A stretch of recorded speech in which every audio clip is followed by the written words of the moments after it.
In nomine Patris et Filii et Spiritus Sancti. Amém.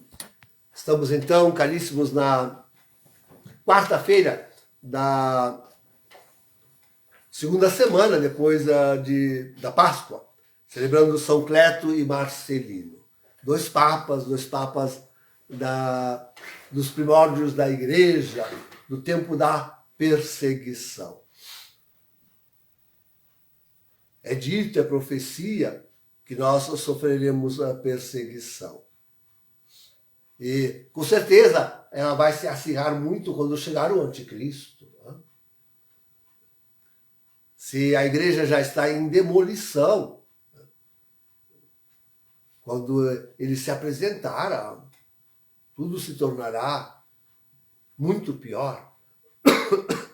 Estes homens aí não têm a coragem de levar a cabo o desígnio destruidor dos seus corações. Mas a destruição está acontecendo e acontece em todos os âmbitos, queridos. Né? No âmbito maior, lá desde o Vaticano, a perseguição à vida contemplativa. Temos aí mais uma casa religiosa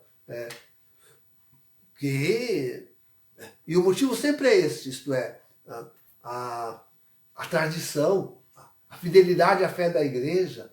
Sempre este é o motivo. Quem quiser seguir a tradição e, sobretudo, rezar a missa tridentina, né, e conservar a fé católica, defendendo a fé católica, pronto, o Vaticano se volta contra e persegue, querem fechar lá um convento de monjas piedosas, santas mulheres, vivem fechadas no seu... Bom, tem também interesses econômicos, né? Eles querem transformar esses conventos em coisas mundanas, né? que sirvam ao mundo. Então, a perseguição se faz em todos os níveis. Agora, aqui no Brasil, tivemos a eleição da nova diretoria da CNBB, e o Dom Jaime, esse aí de Porto Alegre, que era meu bispo, esse foi eleito. Conseguiu, hein? Para ele. Agora ele é o presidente da CNBB. Isso é... Imagino cada padre que chega lá no seu gabinete com tanto orgulho, ele não apresenta o diploma da presidência.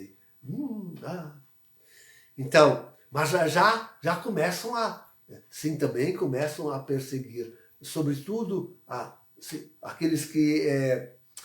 coisa que também está tendo o Vaticano criou uma organização para o Dom Jaimezinho aqui, Jaiminho, eles chamam ele, Jaiminho, o tal de Dom Jaiminho, diz assim que para orientar os fiéis católicos a respeito da tradição, a respeito da escatologia, a respeito da piedade, da vida religiosa, para orientar os fiéis católicos, sim, os meios sociais que divulgam estas coisas, como o que aceitar e o que não aceitar.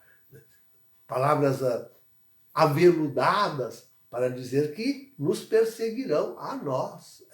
Nos perseguirão a nós. Aqueles que querem permanecer com um pé lá, eu fico com pena disso. Aqueles que ainda se iludem pensando que podem permanecer com o pé na contra-igreja e com um pé na igreja remanescente. Um pé num lado, outro pé no outro. Como se fosse possível pertencer à igreja e pertencer a qualquer outra coisa ao mesmo tempo. Então, eu me apiedo, sobretudo, desta gente que sente fortemente o chamado à igreja remanescente, sente fortemente o chamado a crer mesmo que estamos no fim dos tempos, no fim do mundo, que muitos não gostam de usar a expressão fim do mundo, que Jesus usava.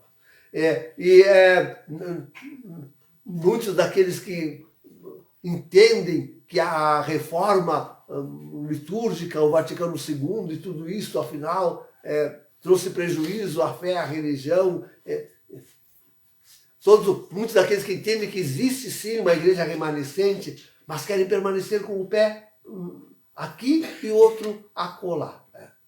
Como se fosse possível ser igreja e não ser igreja ao mesmo tempo. Então, esse é um engano tremendo, por causa do discernimento. É difícil as pessoas... Depois a coragem, né?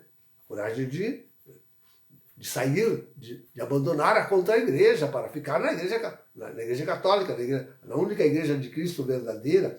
Então, discernir, né, onde está tanta gente ainda esperando o cisma. Estão esperando o cisma. Não entendem que já em Evangelii Gaudium, lá já está feito o cisma. No programa, na apresentação do programa destruidor do antipapa.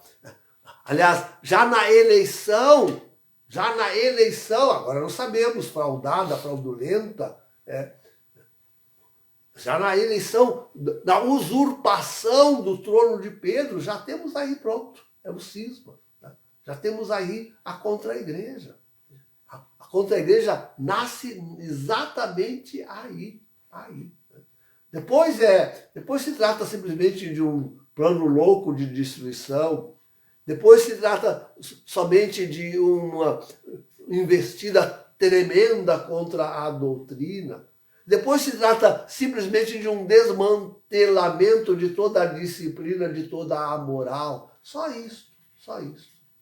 Na verdade, o cisma aconteceu na eleição fraudulenta de Francisco. O resto é só o desmantelamento da Santa Igreja, a destruição da Santa Igreja.